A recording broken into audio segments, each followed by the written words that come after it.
Sophie Elizabeth, she had trisomy 18 and she lived for 13 weeks.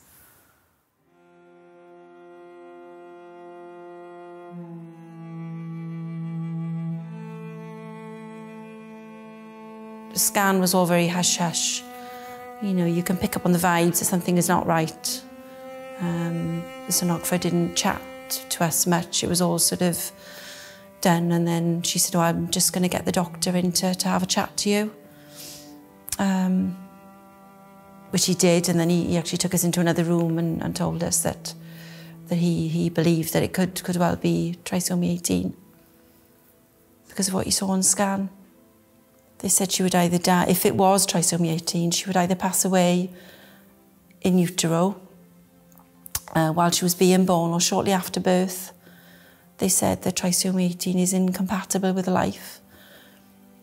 Very negative, very, very negative words, very no hope at all. This baby she wouldn't survive. Not even for a short time. They'd booked a date for me to go and have a termination, even though I hadn't actually agreed to it. And when I said, no, it's not something I want to do, when they explained to me what was involved, I was almost 22 weeks by this time pregnant. I couldn't do it. I couldn't do what I would have to do.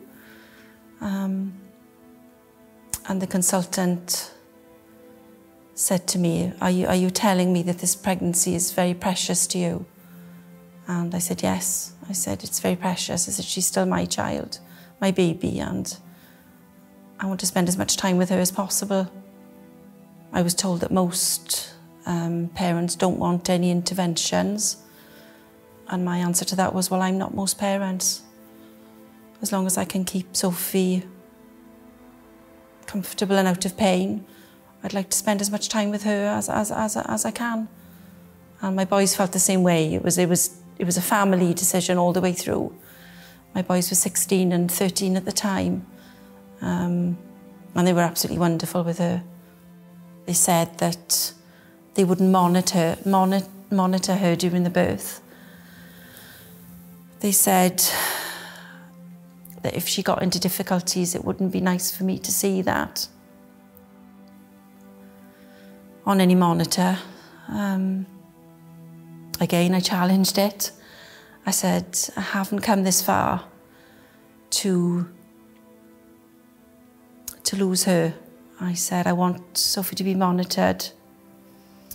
If she gets into difficulty, I'd like you to intervene, because I would like her to be born alive. If there's any chance that if there's a chance that I can get to meet her alive, and my children, husband, then I want that chance. And she was monitored, which goes back to what I said. If you disagree, and you can give a good reason why you disagree, then please do it, because you don't have to take what you're told face value. You can challenge. You can say, well, no, I'm really not happy about that. And Sophie was born alive. She breathed spontaneously. She was pink.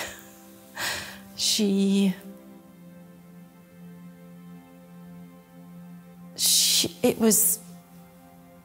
was just like my boys when they were born. She was 5 pounds 12 born, which is a good size. She had blue eyes. None of my other children have ever had blue eyes. Dark, dark blue eyes. And she was a little fighter. Dark hair. A nose just like my eldest son. Button nose. Pretty, very pretty. But we made the days count. We did something different. We did something special with her every day. We took her to see the cows. We picked a bluebell for her and showed her what a bluebell was. She felt the sun on her face, and she We showed her the moon. I didn't even have a bed for her to sleep in because they'd been so pessimistic. I didn't think I'd be leaving the hospital with a live baby because they told me that I wouldn't, that wasn't going to happen. So we had to stop in Mothercare on the way home and buy a basket for Sophie to sleep in because I dare not hope, because they didn't really give me any hope. And she lived with us for 3 months at home. Took her out like you would any other baby. Visited, you know, family, friends. Took lots of photos. And just made every day special. And it was the last, I think, 3 weeks of her life that her heart started to fail because she had 2 holes in her heart. It was a complete AV septal defect. And when her heart started to fail, she did spend a week in Singleton. And she came home then again on oxygen, which again we managed at home. My son made a little trolley so we could pull the oxygen cylinder around with us. And we took her on holiday to Brecon. We hired a cottage with the blessing of the consultant in Singleton. By that time they told us that she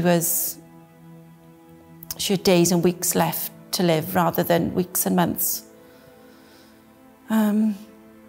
We took her to Brecon and she actually passed away when we were walking by the side of the Brecon Canal. I'd fed her and I could feel her breathing was getting shallow. And she took about 3 breaths and she was gone. And we were actually walking by the side of the canal in Brecon. She didn't struggle.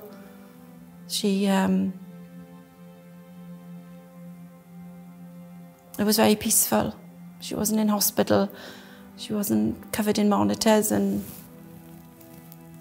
incubators or anything like that. We were actually in Brecon by the side of the canal.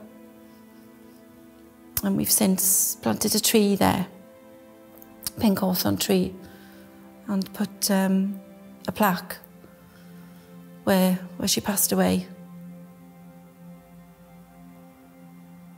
And my eldest son wasn't with us, he was back in the cottage. And we had to take Sophie back then to the cottage and tell Scott that she had gone.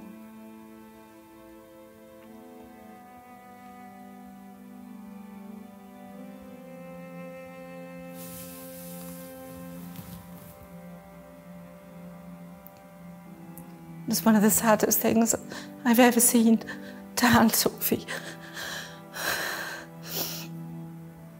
who had passed to Scott, and just watching him holding his little sister. Just one of the saddest things I'll ever see.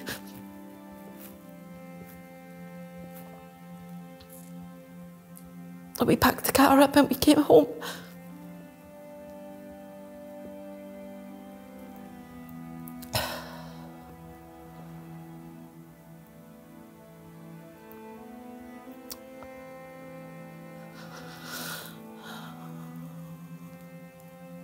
It was beautiful, that's not the right word to use, but it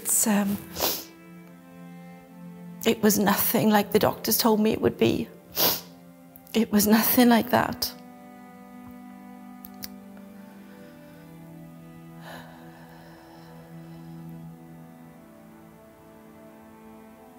She was the icing on top of the cake. A cherry on top of the cake, I should say. Her family was complete when she was there.